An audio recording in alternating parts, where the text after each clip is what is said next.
Thank you for that, Dan. And after a sort of global look about investments, I'm going to talk about something a bit closer to home, pensions dashboard. So there's three areas I'm going to talk to you about today. I'm going to start off with what actually is the pensions dashboard. Still surprises me that I go out to see trustee boards, because we do talks on cybersecurity and the like, and there are even trustees who don't know what the pensions dashboard is. So we're going to start there. Going to bring out my crystal ball and say when will it happen. I think I have less confidence in this than Dan does in his investment projections. And finally, we look at how will it impact employees, employers, and pension schemes. So what is the pensions dashboard? Well, Chris Curry, principal of Pensions Dashboard Programme, said it will enable individuals to access their pensions, information online, securely, all in one place, and hopefully support better financial planning and well-being. But really at its heart, it is a website, an app that savers in the pensions dashboard world, that's UK members of the public who have pension schemes, can go online, and whether they've got a public pension, a private pension, you'll be able to find them all in one place, see how much money you've got, and hopefully be able to make a good decision for retirement. And it means the UK will join the likes of Norway, Sweden, Australia, who've already got these systems in place. How does it work?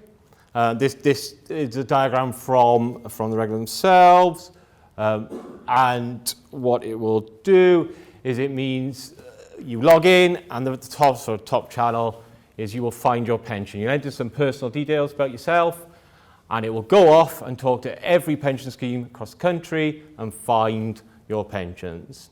If it gets this positive return, it gets a match, then it will go back to those providers and go say, okay, well, tell me about that pension. How much money am I going to get for it, and the like.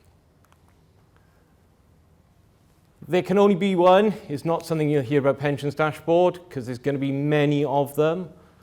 So the Money and Pensions Advisory Service is going to create a dashboard, but so will private companies. So you could be logged in and looking at your online portfolio with an insurer, and they will be able to access the dashboard ecosystem, show all your other pensions as well.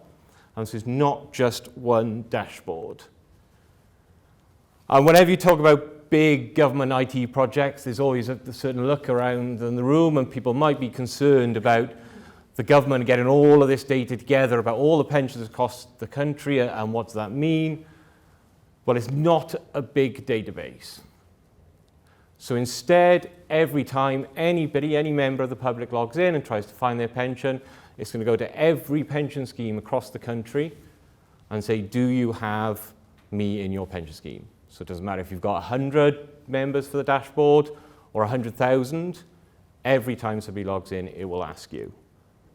And that's obviously quite a big challenge for the industry. If you are a scheme with 105 members and you've got millions of people searching for their pension, then that's quite a challenge. So the way the industry solved this is to put in place big databases. So although the government won't be doing it, what's actually happening is you have tech companies launching a solution called an integrated service provider, or an ISP, and that is the big database. So your pension scheme connects in, loads all the data to the ISP, and then they deal with all of these millions of requests that are coming in.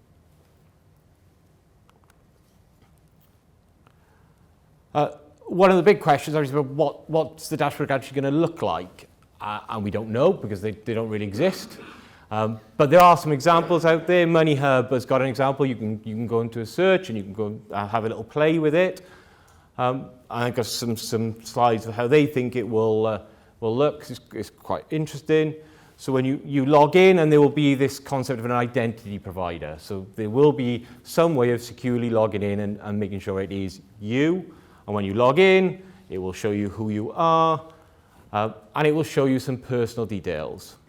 Now, I appreciate it's quite small, but the top bit, the sort of text at the top, is details that the government have verified basically about you. So those are things that are accurate, that can be used to find your pension with pension schemes.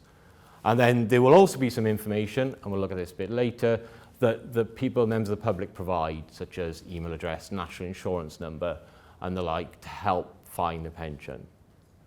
So once you've put that information in, it goes off, it talks to all those pension schemes and say, yeah, we found 7 pensions for you. And although you think that's the interesting bit, you then get this whole page of disclaimers, which is interesting on the demo, that even on the demo, a whole page of disclaimers about financial advice and what this means. And then we get to the hopefully the interesting part of it all, which is then you get a combined position from those 7 pensions. So for their example member, when they get to their normal retirement age, 67, they'll be, sorry. So if somebody logs into 2 different platforms, will what they then get is, in principle, they get exactly the same information? They should do, yes, because the dashboard, regardless of how you access it, that's the window. So the dashboard is just a window into the pension scheme, so it doesn't matter which window you look through, you should get the same answer. Obviously, that is reliant that all of those ISPs are up and running, because there is this situation where if they're having technical problems, one of your pensions could just disappear. But hopefully, yes, it would be the same. So the ultimate aim is that members of the public will be able to see for the first time across all of their pensions, this is what I'm going to get every month. I think it's quite interesting. They've integrated the pensions, retirement, living standards research on income levels you would need for in retirement for a sort of moderate or a comfortable level of retirement. I know Stuart did a talk on this in one of the previous breakfast seminars. Obviously, this is an example. It could look completely different when it goes live, but these are the sort of things that we would expect. Finally, there's a little timeline showing you when pensions will come into payment. Because one of the challenges of all of this is you could have different pensions coming into different play at different times. In terms of data is well, for those who are this way inclined, it's quite an interesting part of dashboards, how this all works. It's in 2 different camps. We have this concept of find data. So that's the data that's going to be used to help actually find all your pensions. How do we make sure that when you log in, the 7 pensions coming back are actually your pensions? And it's things like forename, surname, date of birth, address, email address, NI number. The bits in green are the ones that the government have checked. So pension, when it comes into us, we can go, yeah, we're pretty confident that that is their name, that is their date of birth, that is their address. All the other things are hand typed in by the person, and that's going to be quite interesting then in terms of mistyped NI numbers and the like. And then we have the view data. So this is once it's found it, and I'm not going to go through all of this, but there's lots of it. So this is the information you get back once you've found those 7 pensions. So you get information on what type of pension it is, when do you start accruing it, the employer who you accrued the pension with, how do you get in contact with the administrator? This is one of the key parts. If there is a pension that you've lost, who do you contact to actually find that pension? And then the bit in red is the ERI information, the estimated retirement income information. So that's the figures. So what actual value is this today and when I retire? And there are different requirements for both DC and DB schemes. This does apply whether it's a DB or a DC scheme. So hopefully that gives you a flavour of what the dashboard is. When is it happening? Well, there was an original timeline set down in the first pensions regulation, draft dashboard regulations. Under the original timeline, in December 2022, the technology was going live. So at that point, schemes could start connecting in, putting their members in, and in April last year, this concept of staging was going to begin.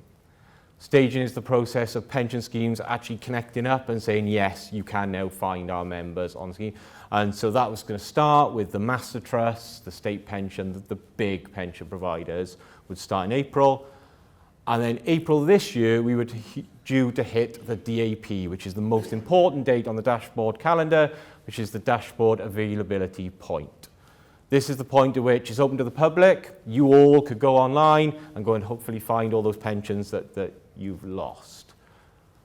And then in October 24, we were looking at wave 2 staging. So that was when schemes of less than 1,000 members would be required to connect in. Just a point to pick up earlier, but dashboard only applies to active and deferred members, doesn't apply to pensions that are in payment. So you either have to be currently accruing a benefit, so your employer is paying some money in, you're paying some money in a DC scheme, or you've left employment, but you're due to be paid a pension. So you have to have sort of 1,000 or less members to be in wave 2. And then once you go down to 100 members, there was no confirmed timeline. They were thinking some point in 2026. Unfortunately, the technology was not live in December 22. They couldn't get it to work at that point, so it all went through a reboot. And so we're now in the reboot, and we have the revised timeline. The eagle-eyed of you will recognize there's a lot of question marks all the way through this. There are 2 things that we currently know for definite. The first is in summer, ISPs begin their technical testing again. So that's where they try and start onboarding schemes and proving that it will actually work this time. Assuming that's successful, then some of the other things happen. In legislation, those staging dates, the dates you had to connect your scheme, that was set down in legislation. That has been removed. The requirement to stage in legislation has been taken out, but there is and replaced with a connection deadline. So now at the end of October 2026, every single scheme has to be connected with more than 100 members. Now we know that there's no way the industry, the technology will cope with every pension scheme in the country connected in September 2026. That just won't work. So the DWP are publishing new guidance on when they will expect schemes to stage. And the expectation is the regulator is going to be quite on top of schemes as to why you've not met your staging dates. And we're expecting that will start in April 2025. But obviously they haven't confirmed, that DWP are confirming either in March or April this year when those dates will be, but we're expecting from April.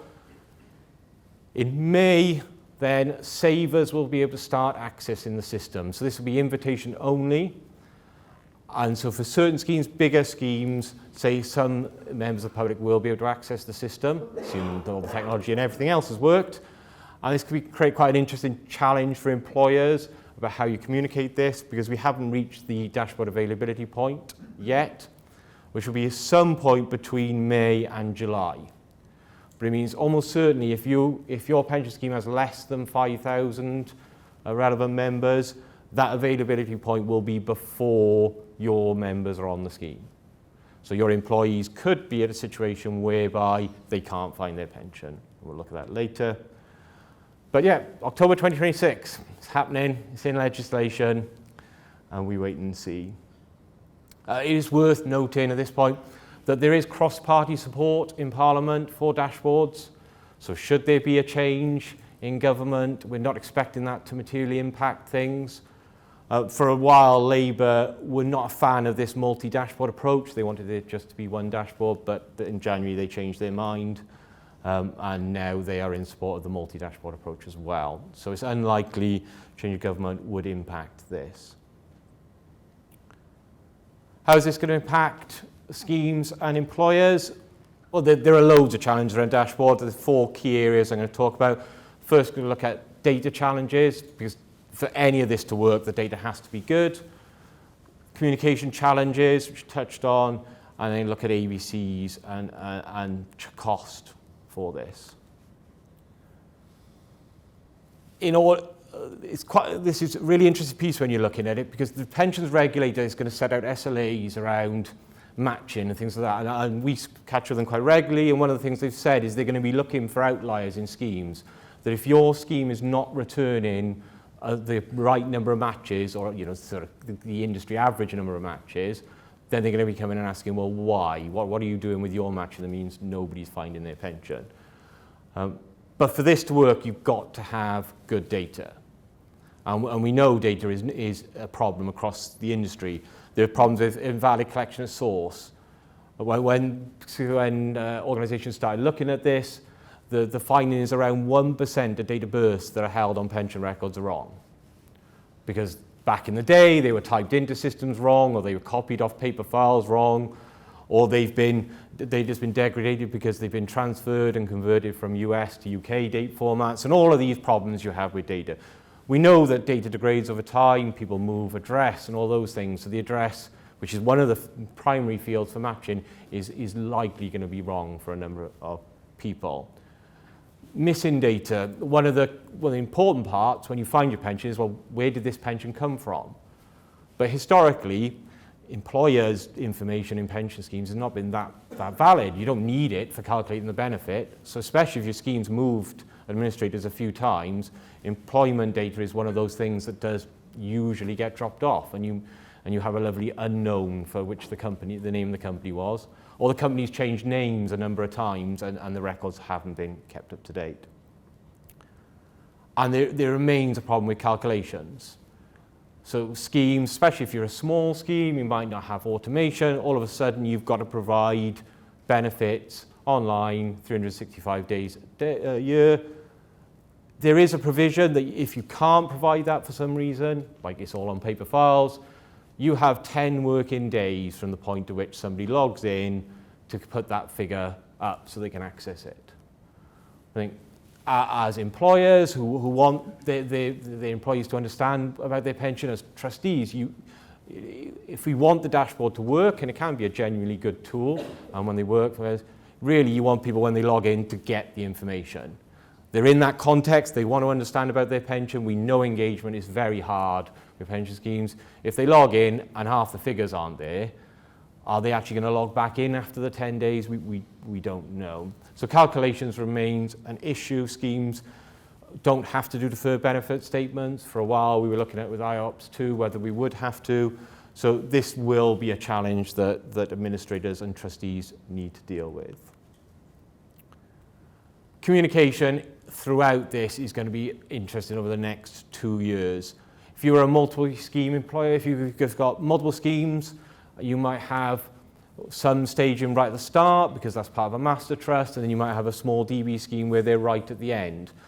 And therefore you've got sections of your employees who can find your company pension and others who can't, or you might be able to find part and not the other part. So how as employers you're going to manage that message and make sure they understand why that is. We're aware that the dashboard availability points at about 95% of schemes being on, or sort of benefits rather than schemes. So we're 95% of the benefits across the country, but that is made up primarily of the state pension and the master trust, the big schemes. So there will be a significant period of time where they won't be able to find your pension. I think fraud is going to be an unfortunately very interesting area of this.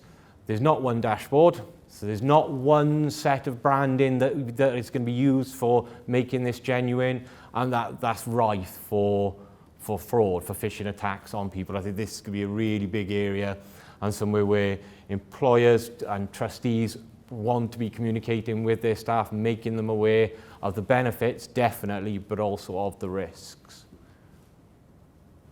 Supporting vulnerable members is a big area of that the FCA is looking at the moment. If you are FCA regulated yourselves, this is an area that obviously in all communication and all dealing with members, you should be supporting those vulnerable parts of your membership.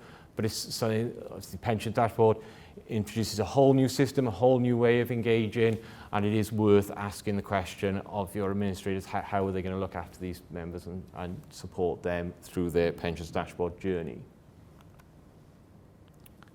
And the final two challenges I'm going to talk about are charges. This is going to cost money. There's no way to look at this. There's ISPs who've got, and they've got millions and millions and millions of requests that they're going to be servicing, of which a fraction apply to most pension schemes. There's costs there. This is going to drive up queries for administrators. And it's a really interesting area for the industry, because if 10% of people take up dashboard, then that's an extra 1,000 queries an administrator has to deal with, or 10,000. 40% take it up, then that's quite a different picture. But nobody knows. You can look at experience across internationally, but it doesn't always translate to how that will work. So it is an area that might, in fact, well, it's going to impact pension schemes and might impact employers as well, as they're asked to help out with some of the charges side of dashboards. And for AVCs is just a nightmare. So AVCs, for those who don't know, this is additional voluntary contributions. So this is where you have your main benefit that you offer, and members can choose, and hopefully do, pay a bit more to get another benefit. That's usually held elsewhere by somebody else. And the dashboard does allow for these to be linked together. So hopefully when you log in, you can see this is my main pension from company XYZ, and here's my AVCs from XYZ. But that involves the AVC provider and the administrator linking together, making sure the records match, presenting a unified position of the benefits, so they actually apply to the same time period and the like. And this is companies who typically send through their statements in the post, that there just isn't this sort of electronic link. So that all has to be sorted out between now. So you've got lots of AVC providers, lots of people looking after pension schemes, and that has to be untangled. I know it's a big area that PASA are working on at the moment. How do we solve this problem of AVCs? I'm going to leave it there. So it's whistle stop tour of what is dashboard, when hopefully it will happen. So we think, well, legislation says it will happen by October 2026, unless that changes. Data is key throughout this, so schemes being at the top of data, and there is a role for employers to play here with working with their scheme, especially with active members, to do a reconciliation exercise and make sure that data is accurate. Comms is going to be a huge piece. How you communicate about this is critically important, and I do expect that employers to be communicating with their employees, and obviously pension schemes will need to communicate with their members. And it's probably not going away because there is cross-party support for it. Any questions? Hi, I was just wondering why there isn't one dashboard, considering the amount of personal data that's going around there with the security issues you mentioned. And what was the thinking? Yeah? The thinking is one of opportunity. I think it came from, if you built the system for security, I don't think you would build it with the multiple dashboard in place. But that wasn't the driver. The driver behind the dashboard was to help people, as much as possible, find all their pensions. And therefore, the view they took was, rather than just have one place, rather than be one place everybody has to go for, that if we can make it incidental, that we can grab people as they're looking at one pension, we can offer them to see all their pension, then you get better engagement. So I think that's where it's come from. I think the design approach was very much the government didn't want, I think, to be responsible for this big set of data and all the security concerns. So that's why you've ended up with this approach of push it out to all of the providers with all the challenges that brings with it. Thank you. That was a really interesting overview. You mentioned data cleanse. Are there any other practical steps that trustees and employers are taking or should be taking now? The first part is understanding your data. So before you get to cleanse, the first thing every pension scheme should be doing is looking at their data, especially that fine data, asking questions of the administrator. Well, how are you going to deal with the calculations? What's your approach? My preference, and we try to advise schemes, is that you front load, you do an annual exercise, you put the figures up. It's going to be better for managing workload. But there's that piece. It is a trustee's decision how to match. It's not the responsibility of the administrator. The trustees have to decide how they're going to match their data. That has to be documented and recorded. For 6 years, I think you have to retain it, so that you can explain to the regulator why you got it wrong, basically. So data is the first part, understanding. So what state your data's in is a really good first exercise. Understanding when you stage is difficult because they haven't published it, but we are expecting that in the next couple of months.